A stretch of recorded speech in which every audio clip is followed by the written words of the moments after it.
ஒரு கண்டுபிடிப்பு பிரபலமாகணும்னா ஒரு பிரச்சனைக்கான தீர்வா அந்த கண்டுபிடிப்பு அமையணும். அப்போதான் அந்த கண்டுபிடிப்பு பிரபலமாகும். இதே மாதிரி இந்த ஸ்டீம் இன்ஜின் ஒரு பிரச்சனைக்கான தீர்வா அமைஞ்சது. அதனாலதான் ஸ்டீம் இன்ஜினும் பிரபலமாச்சு. 17வது செஞ்சுரியில பாத்தீங்கன்னா யூரோப்பியன்ஸ் நிறைய பேர் வுட் யூசேஜ்ல இருந்து கோல் யூசேஜுக்கு மாற ஆரம்பிச்சாங்க. அதாவது வுட்ல இருந்து கரிக்கு மாற ஆரம்பிச்சாங்க.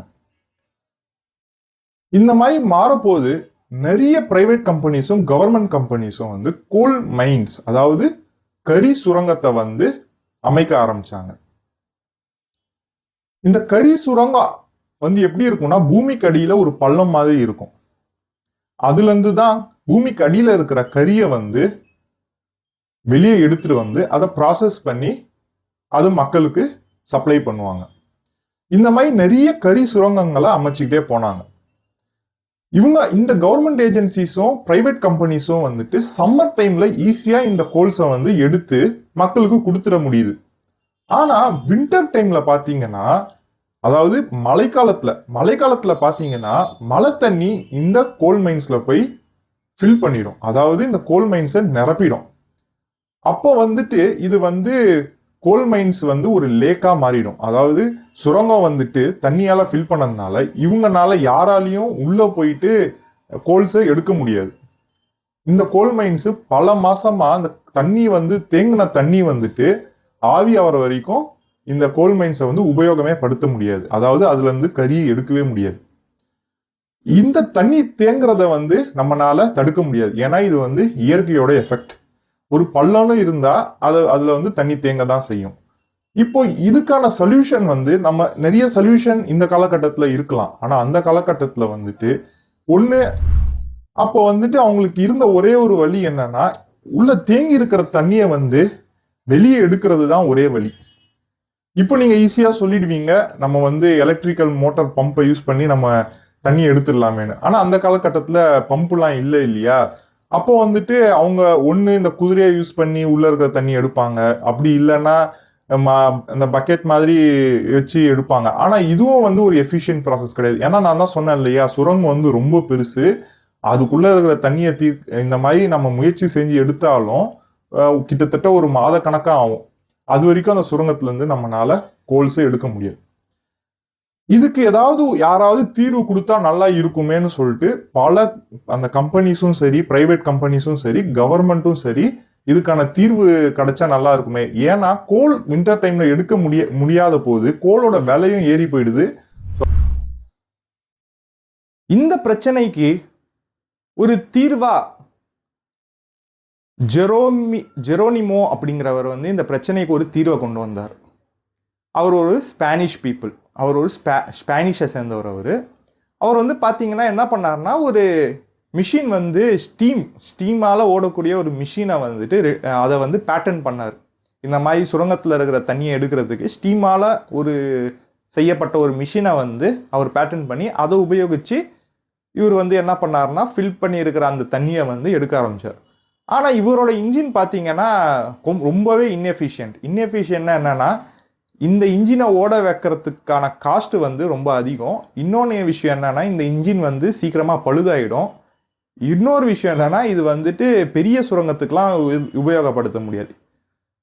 அதனால இதோட உபயோகம் இந்த ஸ்டீம் இன்ஜினோட உபயோகம் அந்த அளவுக்கு ஒன்றும் பிரபலம் ஆகல. ஆனாலும் இவர் ஸ்டீம் இன்ஜினுக்கான பேட்டர்னை வாங்கினதுனால இவரும் இந்த பட்டியலில் வந்துடுறாரு. இவர் இதை உபயோகிச்சு தான் பல வருஷங்களாக இந்த தண்ணியை வெளியே சுரங்கத்துக்குள்ள தேங்கி இருக்கிற தண்ணியை வெளியே எடுத்து சுரங்கத்தை உபயோகத்துக்கு பண்ணியிருந்தாரு. ஆனாலும் இது இன்எஃபிஷியண்டாக இருக்கிறதுனால இதுக்கும் ஏதாவது கொஞ்சம் முன்னேற்றலாம், இவரோட ஸ்டீம் இன்ஜினை கொஞ்சம் முன்னேற்றி இதில் இருக்கிற கொஞ்சம் பிழையை சரி செஞ்சு வேற ஏதாவது மிஷினை செய்யலாம் அப்படின்னு தாமஸ் சேவரி அப்படிங்கிறவர் 1698 வருஷம் கொஞ்சம் மாடிஃபிகேஷன் பண்ணார்.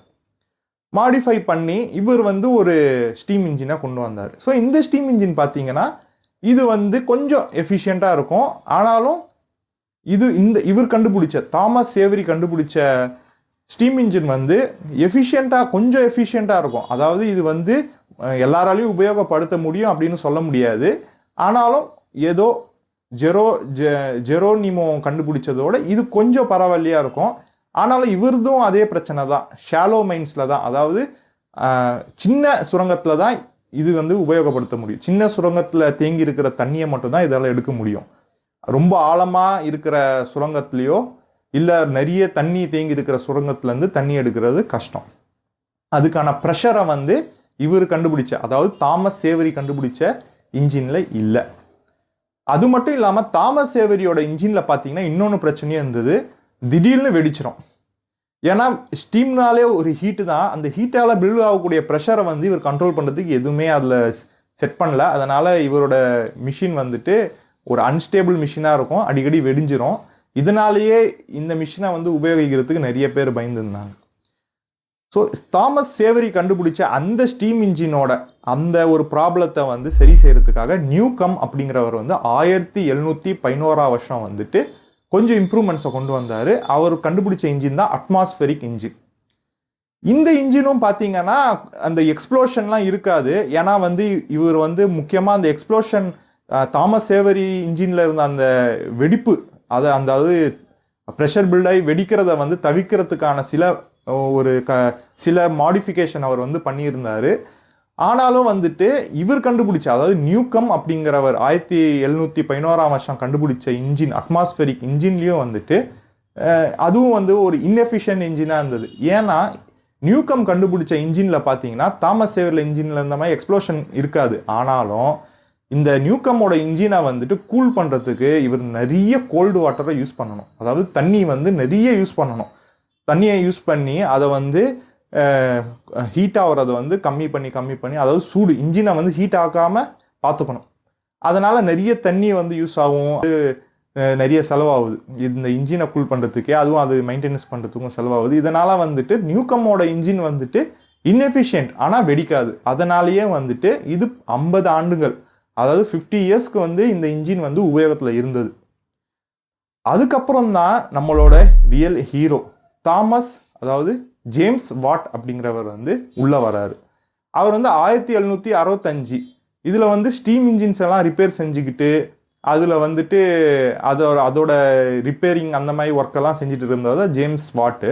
இவர் வந்து பார்த்தீங்கன்னா நியூகமோட இன்ஜினை வந்து கொஞ்சம் மாடிஃபை பண்ணி இவர் அதில் இருந்த ஒரு பிரச்சனை, அதாவது இது ஜேம்ஸ் வாட் வந்து என்ன பண்ணுறாருன்னா நியூகமோட அட்மாஸ்பெரிக் இன்ஜினில் வந்து நிறைய தண்ணி யூஸ் பண்ணணும்.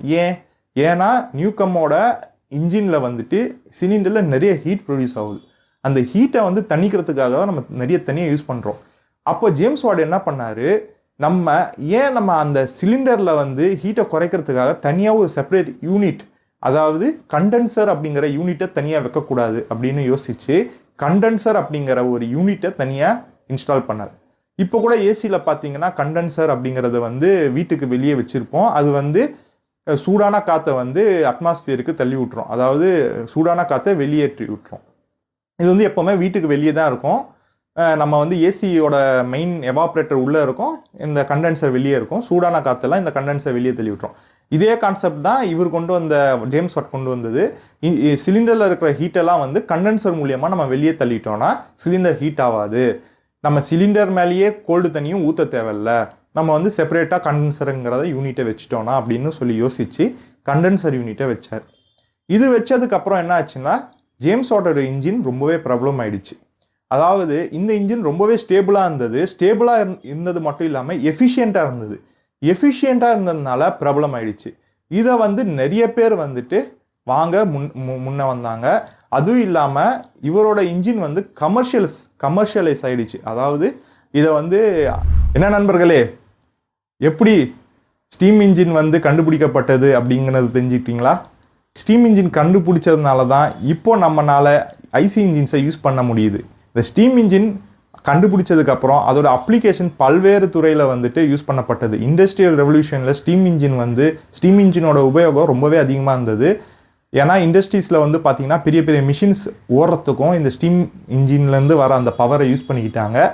இதுக்கப்புறம் வந்துட்டு நம்ம ஐசி இன்ஜின்ஸ் வந்தது. ஐசி இன்ஜின்ஸ் வந்ததுக்கப்புறம் இப்போது நம்ம வந்துட்டு தினசரி வாழ்க்கையில் வண்டியில் இருக்கிற இன்ஜினும் ஐசி இன்ஜின் தான். இதுக்கப்புறம் இப்போது மேற்கொண்டு வர காலகட்டத்தில் வந்து பார்த்திங்கன்னா எலக்ட்ரிக்கல் வெஹிக்கிளும் வந்துட்டுருக்கு. ஸோ எலக்ட்ரிக்கல் எனர்ஜி வந்துருச்சு. ஆனாலும் இது எல்லாத்துக்கும் முக்கியமாக காரணமாக இருக்கிறது இந்த ஸ்டீம் இன்ஜின் தான். இந்த ஸ்டீம் இன்ஜினை கண்டுபிடிச்ச ஜேம்ஸ் வாட்டுக்கு மிக்க நன்றி.